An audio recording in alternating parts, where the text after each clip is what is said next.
Lucasfilm has officially put the world on notice and threatened everybody that on June 4th, The Acolyte is finally going to be released. This is a project that has been done and dusted for years at this point in time, and given the fact that they have nothing left in the coffers, they need to throw something on their streaming service, and well, I guess now's the time that they hope to just, trickle this out, and maybe nobody will take notice of it, because you can just tell by the marketing material, given the fact that we're, a couple of months removed, we're 10 weeks away from an official release, and this is the first time we're seeing an official trailer, because the trailer that we got today was actually leaked a few months ago. But don't worry about that.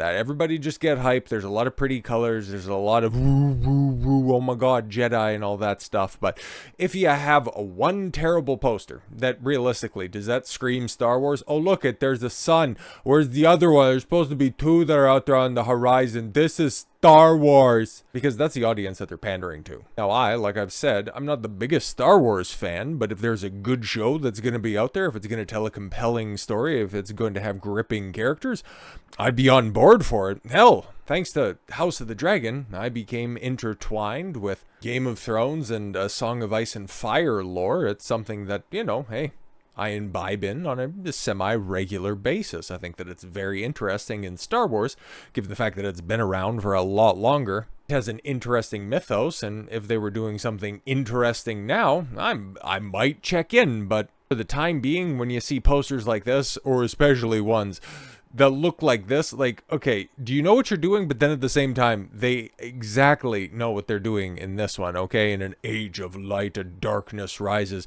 And then you have a lightsaber hilt with blood.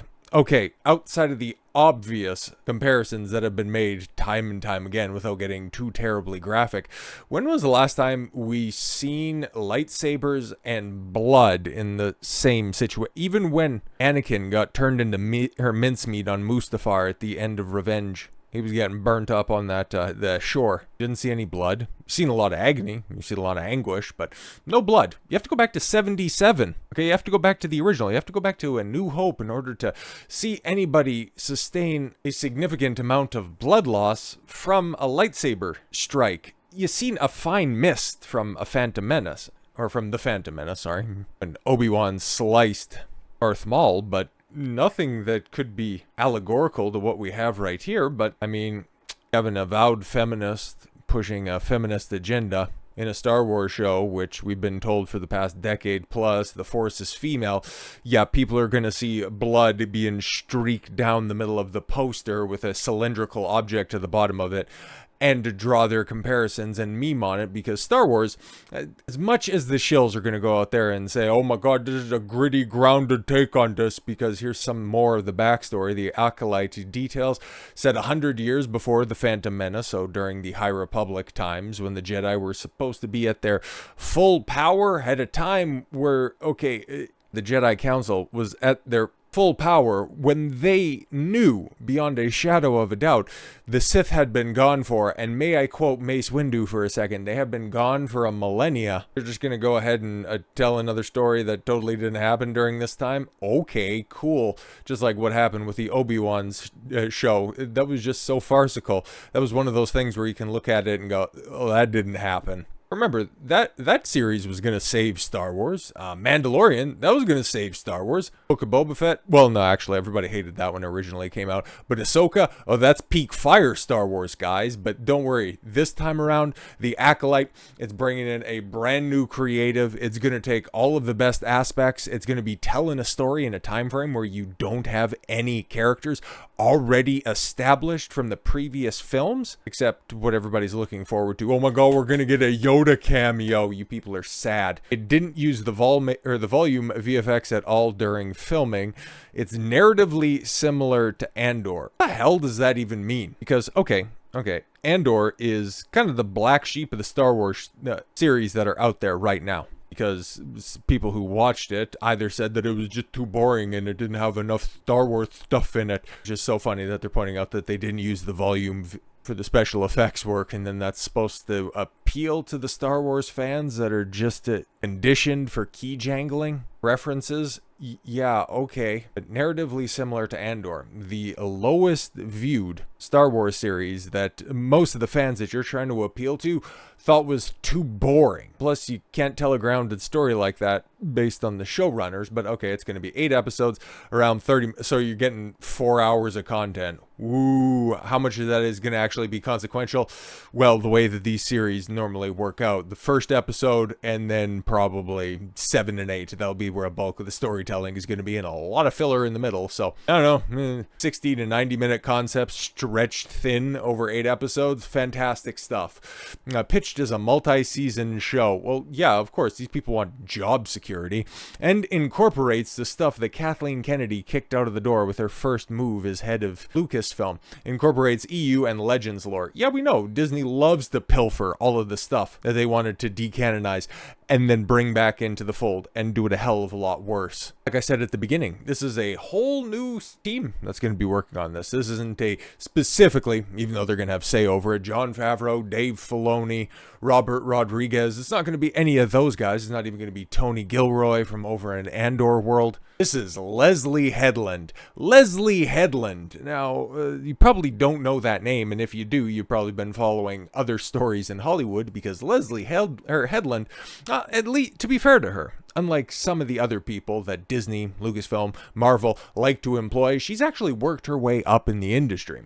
She has written a play, a reasonably successful play, and then also got her foot into the industry by being the personal assistant to one Harvey Weinstein. Yeah, let's just say her specialities and her specialties it involved what's the best way to put it? What's the best way to put this? She was directing traffic to old Harv in the form of young starlets. It's so funny.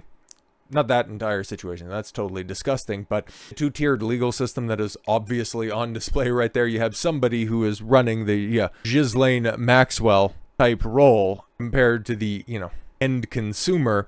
He's spending a life in prison, justifiably so. Meanwhile, the other one gets awarded with a Star Wars contract.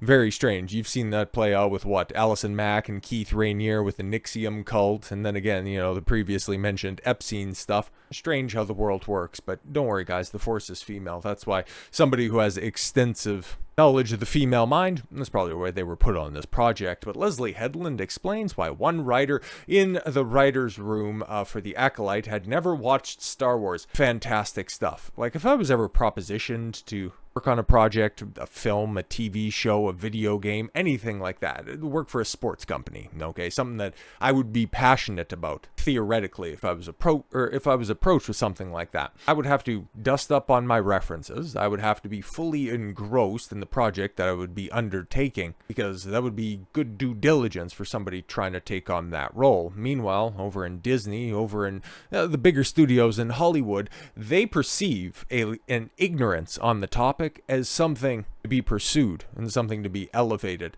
It's absolutely absurd, and that's why we're currently steeped deep in this cultural malaise, because you have all of these overtly political, overtly activist individuals running these once great franchises directly into the ground. But it's probably better than, some of the places that Leslye Headland has led other things. But anyways, I was like, oh good, this is all about you. I want to be questioning narrative, but you already have a narrative tone in mind.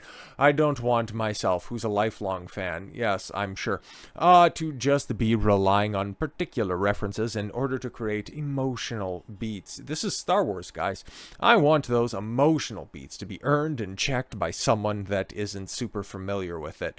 Cool. I'm a lifelong fan, and I want to tell something in this franchise, and I want somebody to check the references with these emotional beats that are supposed to hit for the fans. With somebody who doesn't know the source material, okay. But to be fair, like I said, we got a trailer. We got a trailer that dropped earlier today, and as you can see by the like to dislike ratio, it's not doing good. This is on the official Star Wars page, by the way, okay? I don't know, man. Maybe this is just all of those man-baby haters. These are just intolerant bigots that just don't want to see diversity on the screen. A bunch of misogynists that are out there who hate little blue fuzzy aliens. Maybe it's just those people coming out in droves to dislike bomb this. Given the fact that it's only $1.45, might as well watch it, right? And Disney, for all of its follies, for its terrible hiring practices, its shite content in recent years, actually aren't that bad when it comes to allowing people to react to trailers. So hey, let's just do the due diligence, right? We got to be fair and honest to this. Maybe Leslye Headland, maybe her years of helping certain things get polished have really elevated her writing and directing capacities. Maybe this is just going to be something that's going to turn the world around. Star Wars is saved, guys. Close your eyes. All right. Maybe this. Okay, cool. Best shot of the series. I'm calling it right now. Oh, damn. Your eyes can deceive you. Okay. Need longer pauses. We must not trust them. Ah, there you go. Don't believe your lying eyes. All you need to do is just listen to all the feelings and vibes and emotions that Star Wars is here to deliver to you. How fantastic. Tell me what comes into your mind. Holy shit. Speed it up! Light. Oh my god. Young Light. Balance. God. I see fire. Okay, cool. Yeah, I see fire. Okay, yeah, but Luke enters the room in Last Jedi. Oh my god, it's Trinity.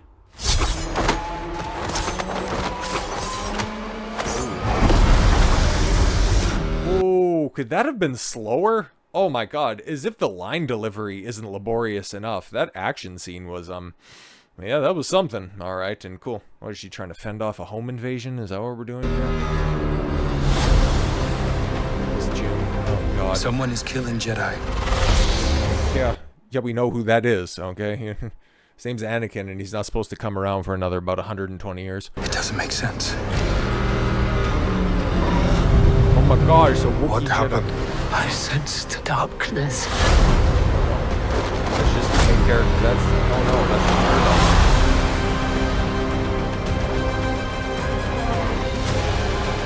I can see where they're trying to draw the Andor allegories because, oh my god, it's just desaturated shots. Okay, cool, fantastic. Also looks very flat.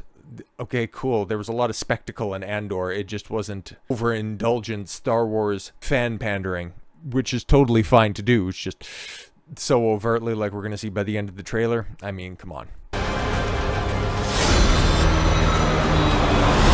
This isn't about good or bad.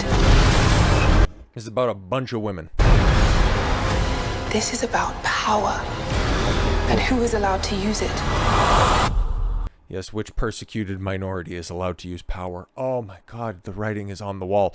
And also on her forehead. What is that? Oh my god, look at that. Oh no, there's a Sith. There was and his is blue. The one spinning through the air was red. That was thrown by a strong, empowered female Sith. I'm sure of it. Oh my god, look at all the light sticks. Oh my god, the glow sabers. They're so cool. Oh my god, Star Wars is saved, guys. Look at the Force. Jesus.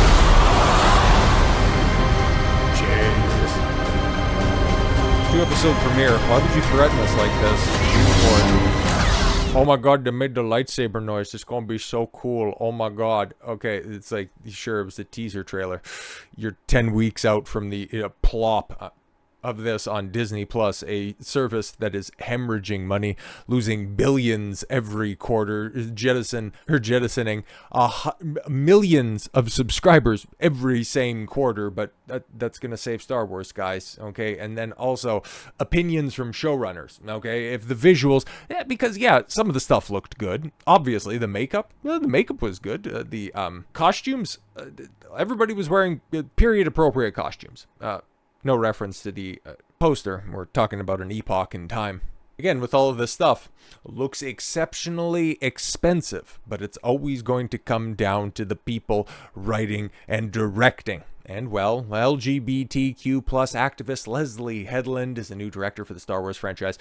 Her goal for the films, to make LGBTQ inclusive and similar to Disney fairy tales. Of course, because it's not like Star Wars was successful when it was a male-centric brand. It could be just as successful now that it's a female-centric brand. Oh, wait, it's not? Oh, okay, cool. When I saw Frozen as a grown-ass woman, I cried through the entire movie.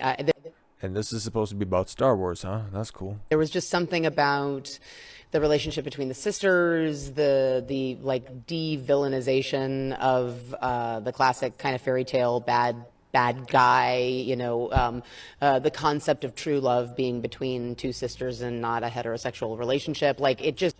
Oh my God. Two sisters. Okay, two sisters. And the first thing that you jump to as a grown-ass woman is sisters scissoring, huh?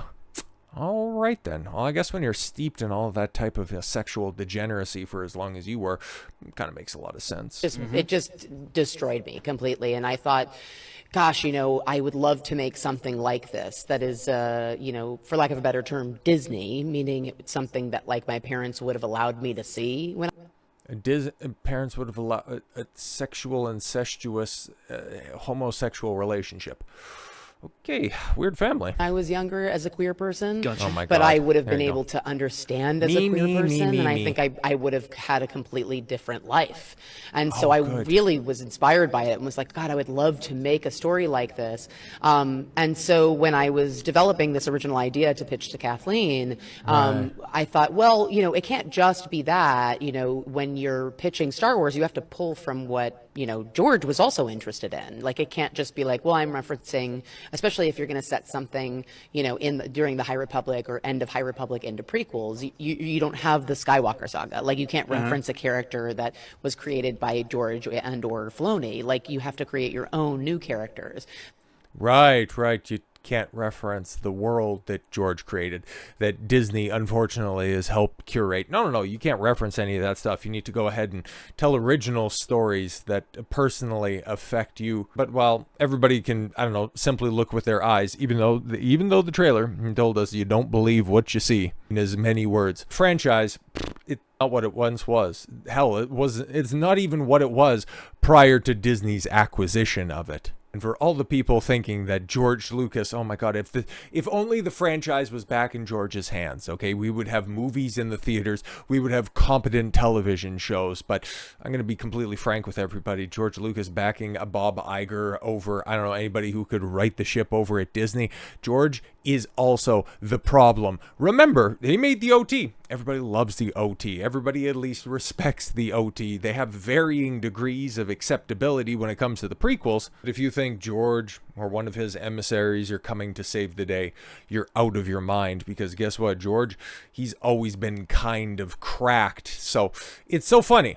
It's so funny. George Lucas slams Force Awakens, calls a Disney white slavers. So I guess one of his parting shots, because George, unfortunately, you know, I don't wish any ill on him, kind of definitely had his better days, and they're definitely far behind him. So I guess one of his parting shots, one of his final knife twists for the Star Wars fandom that he helped create, is that he just gives the white slavers, he gives Disney his tacit seal of approval. For all the seals that are just going to go ahead and clap, going, oh my God, there's so many lightsabers, and look, ooh, Yoda's gonna be around, it's gonna be so great. For all you goofs who think that it's just gonna be so great and then forget after the end of the 7-week run that the Acolyte even existed, by the end of the year, nobody's going to be talking about this except for, ooh, that was really bad.